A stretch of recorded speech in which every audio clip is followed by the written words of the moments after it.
Well, as you guys know, I've been having a real terrible time with this. I've been having some bad vacuum leaks. This 360 in this Dodge truck has only got about 50 miles on it.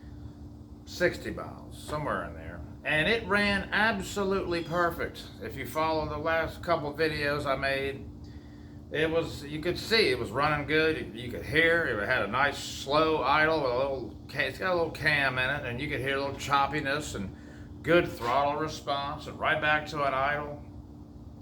So I was driving it, the other day, driving it home from just a few miles away, and it all of a sudden it was like throwing a switch. I mean, it just lost it. All the power went away. It just, I had to coast it off into a parking lot, and it just died right there.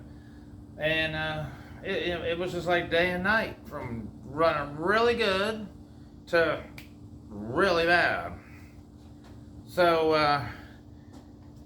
I managed to figure out that it had some vacuum leaks. I didn't have anything to test it with, but that's just what it was acting like. It wouldn't start.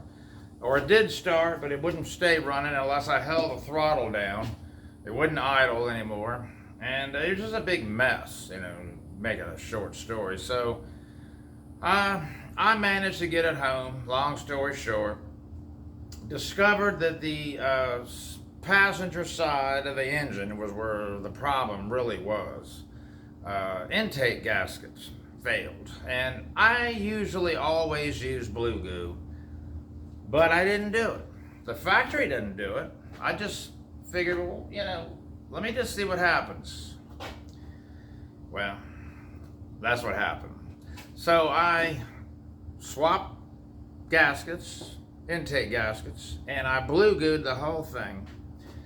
And put it all back together, and would you believe, no difference.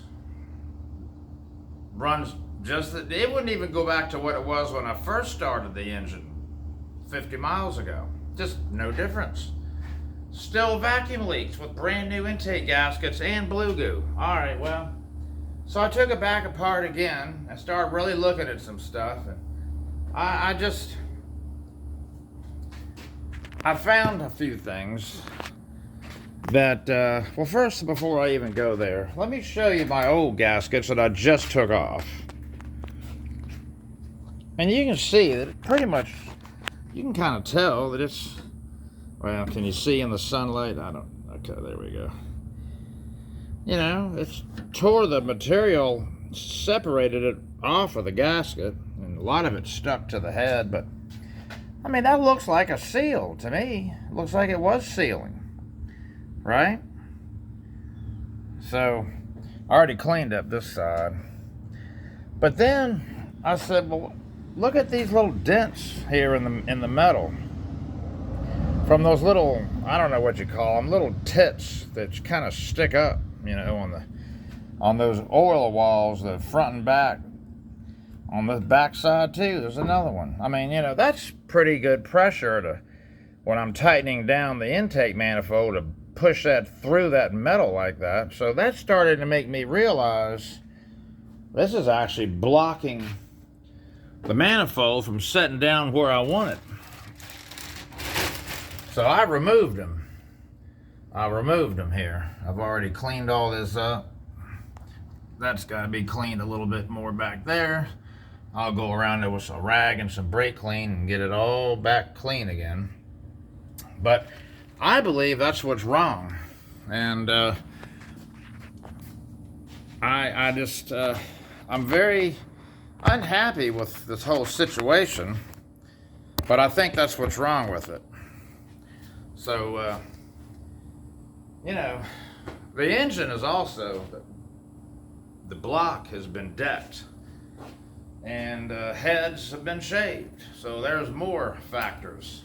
But it's got Keith Black pistons, and it didn't take a whole lot of metal off of the deck to bring the pistons all the way to zero deck height. And I had a discussion with the guy about that. And he doesn't remember how much he took off of it exactly. but he said it wasn't a whole lot of metal. And he didn't take a whole lot off of the heads either. He just kind of wanted to true everything up. So, but anyway, between all these factors, I think that's what happens. And I don't know how it sealed even when I first started the engine, when it was first brand new. You know, and it did. It started right up. It ran great. I broke the cam in. It had excellent throttle response. It was, you could, wow, right back, you know, rev it and right back to an idle like it's supposed to. Now it won't, you know, it wasn't with these gaskets. It wouldn't do that. It would, wow, and it's like, it wouldn't come back right to an idle. That's an intake. That's a vacuum leak, some kind of vacuum leak. On this truck, it ended up being intake because I disconnected the brakes, disconnected the vacuum advance, disconnected the four-wheel drive, runs the little thing that makes the front differential, the actuator, that's off a vacuum. Disconnected all that stuff and it made no difference. Plus, I took some spray carburetor cleaner and spray in there, and you could see, you know, you could hear, and the engine would rev up, you know.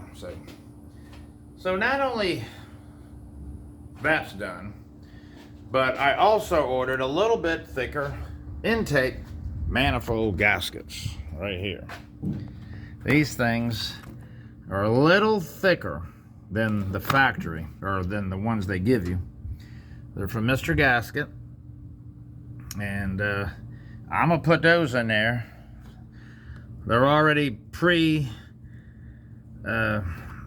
you know, blue gooed up, or whatever you call that. Printed, I guess they're like printed in there. But I'm gonna put a little, just not much, just a little, just, you know, a little bit on both sides with my finger around the whole thing. And put this manifold on there.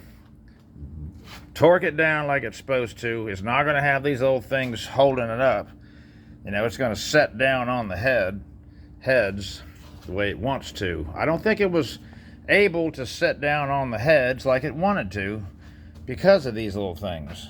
And I've seen where some manifolds are drilled from the factory for those, but this one, being an Edelbrock, it's a good intake too. I mean, this is brand new. This manifold is a good manifold, dual plane, and it's the Edelbrock, you know, Performer RPM for small block Chrysler. Got my spacer and got it, you know, it's a good intake. I just didn't think there was any problems, but apparently it wasn't setting down right on the heads like it wanted to. So anyway, I'm gonna let you guys know what I find when I put all this back together this weekend.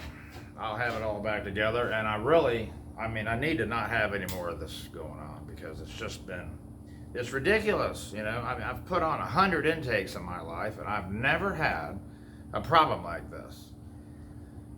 I remember a lot of times these little tit things are not even there, but that's a 72 engine, but that doesn't matter. What matters is it's never been apart. That engine, when I got it, was absolutely never had even the valve covers off of it. Now, a lot of those engines, when you get them like that, the factory puts all that stuff.